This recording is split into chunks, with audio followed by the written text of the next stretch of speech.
3000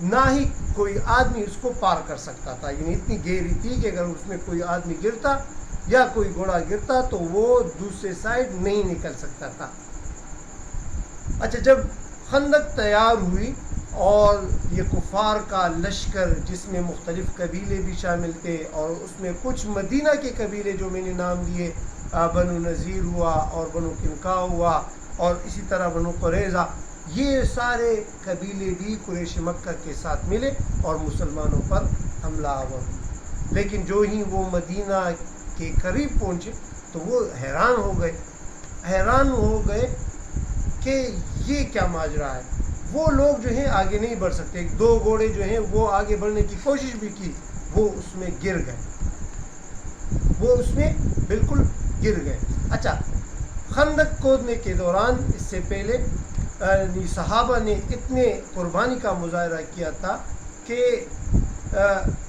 ان لوگوں نے پیٹ پر پتھر باندھ کر جو ہے وہ کام کیا تھا۔ خندق کھودنے کے دوران ایک چٹان جو تھی وہ آئی، یہ بھی ایک معجزہ ہے حضور صلی اللہ علیہ وسلم کا۔ چٹان جب آئی تو صحابہ کرام نے بہت محنت کی اس چٹان کو توڑنے میں، لیکن کوئی بھی اس کو نہ توڑ سکا۔ صحابہ نے حضور صلی اللہ علیہ وآلہ وسلم سے درخواست کی کہ اس طرح ایک چٹان نکل آیا ہے جس کو ہم عاجز ہیں، ہم اس کو نہیں توڑ سکتے۔ حضور صلی اللہ علیہ وآلہ وسلم خود آئے اور اس چٹان پر ضرب لگائے جس سے وہ دو حصوں میں تقسیم ہو گیا۔ چونکہ حضور صلی اللہ علیہ وآلہ وسلم اللہ کے سچے پیغمبر تھے اور اللہ کی طرف سے اس کو 40 پہلوانوں والی طاقت ملی تھی، تو وہ چٹان جو تھا وہ دو حصوں میں تقسیم ہو گیا۔ اچھا، جب لشکر پہنچا، کفار مکہ کا لشکر پہنچا جو میں نے آپ کو جس طرح پہلے بتایا، اور وہ لوگ جب حیران ہوئے کہ یہ کیا ہے، یہ تو پورا جو ہے مدینے کے ارد گرد ان لوگوں نے ایک خندق کھودی ہے۔ ان لوگوں نے سب سے پہلے ایک دو گھوڑوں نے کوشش بھی کی کہ اس کو پار کر لے، لیکن وہ اس میں گرے اور پھر نہ نکل سکے۔ اچھا، مدینے کا محاصرہ ان لوگوں نے ارد گرد سے یہ کر رہے تھے، اور جو مسلمان تھے وہ اس خندق کے اندر تھے۔ آپ لوگوں کے اللہ نصیب کرے تو آپ لوگ جب ادھر جاؤ گے نا تو وہ نظارہ دیکھو گے، ادھر پر وہ خیمے ابھی تک اس کو ایک مسجد میں تبدیل کیا گیا ہے، وہ بھی آپ لوگ دیکھو گے، تو کافی جو ہیں اس وقت کے وہ نظارے آپ کو اب بھی ادھر نظر آئیں گے۔ واقعہ تو بہت ہی طویل ہے، آپ لوگوں نے علماء سے بھی سنا بھی ہے کہ مسلمان جو تھے ان لوگوں نے وہاں پر خیموں میں مختلف جو ہیں وہ اذانیں دی، یعنی 7 مسجد آپ کو ادھر نظر آئیں گے، 7 خیمے جہاں پر ابھی مسجد بنی ہے، ایک بہت بڑی مسجد بنی ہے، وہ آپ لوگوں کو ادھر جب آپ لوگ سعودی عرب جاؤ گے تو آپ کو نظر آ جائے گی۔ ابھی ان خیموں سے 7 جو ہے 7 مختلف صحابہ نے اذان دی۔ ادھر قریش مکہ جو ہے وہ پریشان ہو گئے کہ شاید یہ 7 اذانیں، اس کا مطلب یہ ہے کہ ان کی تعداد بہت زیادہ ہے، وہ بہت زیادہ پریشان ہوئے۔ اچھا، ان کفار مکہ نے تقریباً 15 دن تک اس خندقوں کا مظاہرہ کیا اور تیر انداز اس میں تیر پھینکتے گئے، لیکن کیا ہوا کہ جو اللہ تعالیٰ جو ہے وہ مسلمانوں کی مدد کر رہا تھا۔ حضور صلی اللہ علیہ وآلہ وسلم نے اپنے خیمے سے دعا کی، معافی چاہتا ہوں، حضور صلی اللہ علیہ وآلہ وسلم نے دعا کی کہ یا اللہ ہماری مدد فرما، ہمیں فتح نصیب فرما۔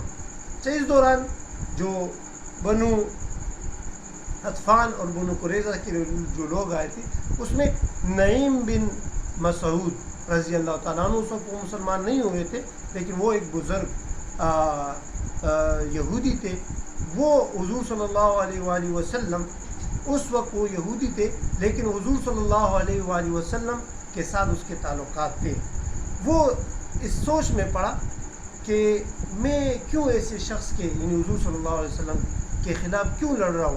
وہ تو ایک ایسے شخص ہیں جو کہ مظلوموں کی مدد کرتے ہیں، یتیموں پر رحم فرماتے ہیں، وہ کسی کے ساتھ زیادتی نہیں کرتے، سچ بولتے ہیں، یعنی یہ خیالات اس کے ذہن میں آ رہے تھے، اور اسی خیالات نے اس کو حضور صلی اللہ علیہ وسلم کی طرف لے گئے۔ وہ چپکے حضور صلی اللہ علیہ وآلہ وسلم کے خیمے میں چلے گئے اپنے لوگوں سے چپکے۔ اور حضور صلی اللہ علیہ وآلہ وسلم کو اپنا حال بتایا. حضور صلی اللہ علیہ وسلم نے کہا کہ جاؤ آپ اپنے قبیلے میں واپس جاؤ اور وہاں کوئی تدبیر کرو کہ یہ لوگ جو ہیں یہ چلے جائیں اور ہمیں فتح نصیب ہو جائے. وہ اپنے قبیلے میں واپس گیا اور اپنے قبیلے والوں کو بنو قریظہ کو یہ بتایا کہ کیوں نہ ہم کفار مکہ سے 70 آدمی ضمانت کے طور پر مانگے، کیونکہ یہ لوگ تو چلے جائیں گے اور پھر اگر مسلمانوں کو فتح نصیب ہو تو ہم نے تو معاہدے کی خلاف ورزی بھی کی ہے اور تو ہم پھر یہ مسلمان جو ہے ہمیں نہیں چھوڑیں گے.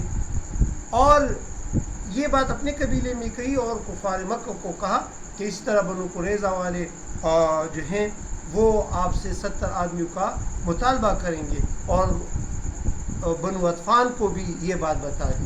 اچھا یہ خبر سن کر کفار مکہ جو ہیں وہ طیش میں آ گئے، غضب میں آ گئے اور کفار مکہ اور جو دوسرے قبیلے تھے اس کا آپس میں اختلاف ہوا اور اوپر سے جو ہے بہت تیز ہوا بھی آئی یعنی یہ اللہ کی امداد تھی جس سے اس کے خیمے جو ہے وہ اکڑ گئے اور وہ لوگ کفار مکہ جو تھے وہ گھبرا گئے اور بھاگ گئے. یعنی مسلمانوں کو اللہ تعالیٰ نے فتح نصیب فرمائی. اچھا بعد میں جب یہ جنگ ختم ہوئی تو نعیم بن مسعود رضی اللہ تعالیٰ عنہ حضور صلی اللہ علیہ وآلہ وسلم کے خدمت میں حاضر ہوئے اور باقاعدہ پھر مسلمان بھی ہوئے تھے. اچھا اس جنگ خندق یا غزوہ احد جس کو غزوہ احزاب بھی کہا جاتا ہے، اس سے آپ لوگوں کو کیا سبق ملتا ہے یا ہمیں کیا سبق ملتا ہے؟ حضور صلی اللہ علیہ وسلم پر جب یہ جنگ آئی تو ان تمام صحابہ کو جمع کیا اور مشورہ کیا، یعنی مشورہ میں خیر ہے، اور صحابہ نے اس میں بہت بڑی قربانی دی. کئی دنوں تک وہ بھوکے رہے اور ان لوگوں نے صحابہ نے حضور صلی اللہ علیہ وسلم نے خود اپنے پیٹ پر پتھر باندھ کر یہ جنگ لڑی. یہ جنگ جو تھی اللہ تعالیٰ کی طرف سے مسلمانوں کو ایک اور فتح کی نوید تھی، خوشخبری تھی، مسلمانوں کو ایک اور فتح ملی. اس کے بعد کون سے غزوات ہوتے ہیں انشاءاللہ آپ لوگ اگلے ویڈیو میں سنیں گے. القاری دوست محمد صاحب اس کو پشتوں میں بھی سنائیں گے، ضرور اس کو سنیں. چینل کو سبسکرائب کر کے آگے شیئر بھی کریں اور ہمیں اپنے دعاؤں میں یاد رکھیے. وآخر دعوانا الحمدللہ رب العالمین.